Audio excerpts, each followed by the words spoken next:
આપણે WH questions ભણવાના છે જે આ પ્રમાણે છે. વુ એટલે કોણ? વુથી જે પ્રશ્ન પૂછાય છે ને તેમાં આપણે વ્યક્તિનું નામ દર્શાવવાનું છે. વોટ એટલે શું, જેમાં સમય, દિવસ કે તારીખ તે બતાવવાનું છે. વોટ એટલે શું, જેની અંદર આપણે કોઈ સમય બતાવવાનો હોય, કોઈ દિવસ બતાવવાનો હોય, કોઈ તારીખ બતાવવાનું છે.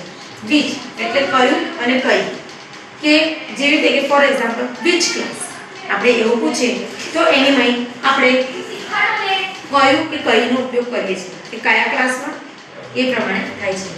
વેર, વેર એટલે ક્યાં, વેર તે સ્થાન દર્શાવે છે, એટલે કે કોઈ સ્થાનને દર્શાવવા માટે આપણે વેરનો ઉપયોગ કરીએ છીએ. વેર ક્યારે એ સમય દર્શાવે છે, જેનામાં આપણે સમયનો ઉપયોગ કરીએ છીએ. એટલે કે આ WH ક્વેશ્ચન્સ ની અંદર આપણે સમય, સ્થળ ને એ બધા એક્ઝામ્પલ શીખવાના છે જે પાર્ટ 2 ની અંદર આવશે. હવે પછી તમને કેવા પ્રકારની ગ્રામરના ટોપિક ભણવા છે તે તમારે મને કોમેન્ટ સેક્શનમાં બતાવવાનું છે.